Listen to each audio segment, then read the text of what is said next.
मेरा नाम उमंग जैन है। मैं दिल्ली का निवासी हूँ। हमारी एक मांग है इस कानून की। इस कानून का नाम है वोट वापसी कानून। ये वोट वापसी कानून क्या है, इसके बारे में मैं थोड़ा सा आपको बताना चाहूंगा। देखिए, हम अपने नेताओं को चुनते हैं और चुनने के बाद उन्हें राजगद्दी देते हैं और कानून लागू करना चाहते हैं पूरे भारत में। इस कानून के तहत प्रधानमंत्री, मुख्यमंत्री, शिक्षा मंत्री, सुप्रीम कोर्ट, हाई कोर्ट जज, इन सब जजों को, इन सब लोगों को जो संवैधानिक पद पर बैठे हुए हैं, इन सब लोगों को निकालने का अधिकार जनता के पास हो। आज के समय में हम अपने लीडर्स को चुनते हैं और कुर्सी पर बिठाते हैं, लेकिन अगले 5 साल तक हम उन्हें निकाल नहीं सकते। अगर हम उन्हें निकाल नहीं सकते तो वो भ्रष्टाचार करेंगे ही करेंगे। तो इस भ्रष्टाचार को खत्म करने के लिए सॉल्यूशन क्या है? देखिए, अभी यहाँ पर एजिटेशन चल रहा है, मूवमेंट चल रही है कि भाई धर्मेंद्र प्रधान का इस्तीफा दिया जाए। लेकिन धर्मेंद्र प्रधान के इस्तीफे के बाद जो अगला शिक्षा मंत्री आएगा, क्या वो भ्रष्टाचार नहीं करेगा? इस बात की कोई गारंटी है धर्मेंद्र प्रधान के बाद?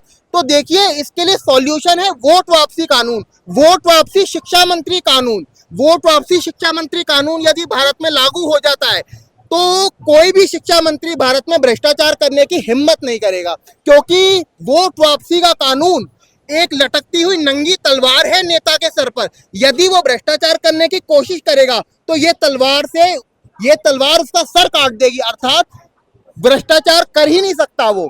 ये कानून है वोट वापसी कानून। इस वोट वापसी कानून को लागू हम करवाना चाहते हैं और इसके लिए हम पिछले 30 साल से हमारे कार्यकर्ता कार्य कर रहे हैं। इसके लिए हमने विधानसभा के, लोकसभा के इलेक्शन लड़े हैं।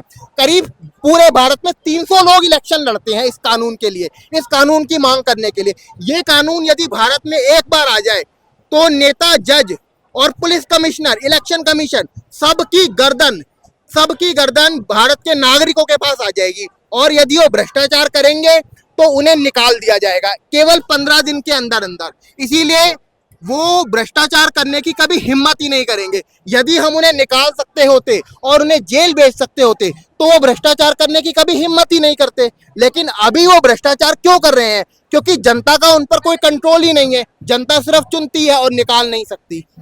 इसीलिए हम इस कानून की मांग करते हैं। आपसे अनुरोध है, इस कानून को लागू करवाने के लिए आप अपना क्या योगदान दे सकते हैं? इसका योगदान देने के लिए आप पोस्ट ऑफिस में जाकर हर महीने की 5 तारीख को पोस्ट ऑफिस में जाकर पोस्ट कार्ड पर मैं भारत का नागरिक हूं और मैं मुख्यमंत्री और प्रधानमंत्री को ऑर्डर देता हूं कि इस कानून को, वोट वापसी कानून को गैजेट में छापा जाए।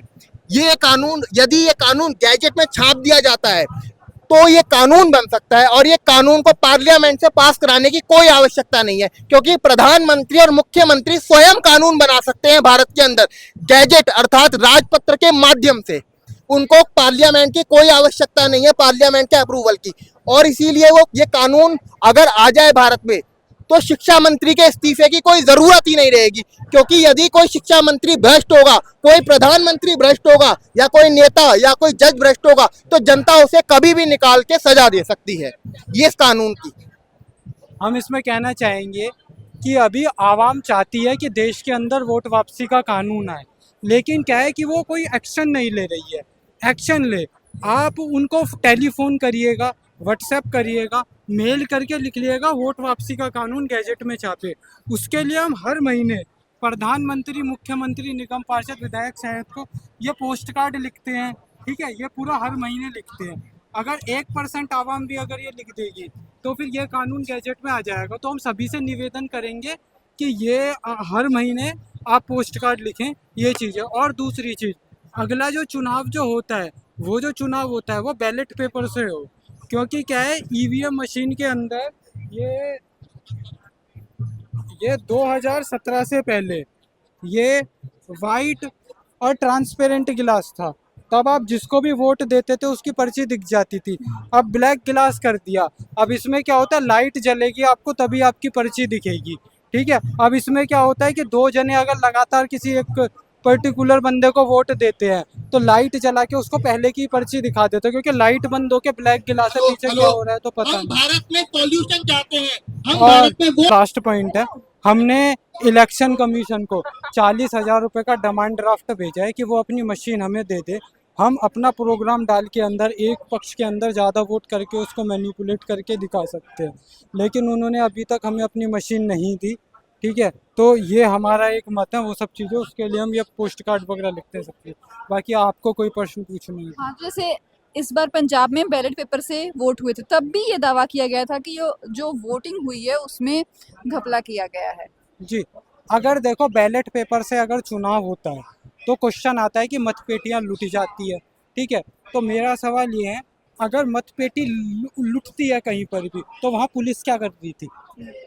वो पुलिस का फॉल्ट है या बैलेट पेपर से वोट हो रहा है उसका फॉल्ट है? तो आप पुलिस को ठीक करिएगा ना, ईवीएम मशीन लाने की क्या जरूरत पड़ गई उसमें? धर्मेंद्र तो क्या प्रधान के है कि इस्तीफे के बाद अगर आप ईवीएम चाहते हैं मशीन कि नया लॉन्च शिक्षा करने मंत्री के लिए अपना काम ईमानदारी से बैलेट करे, पेपर को बदनाम किया गया है। तो उसको वोट वापसी पासबुक कानून के दायरे में लाना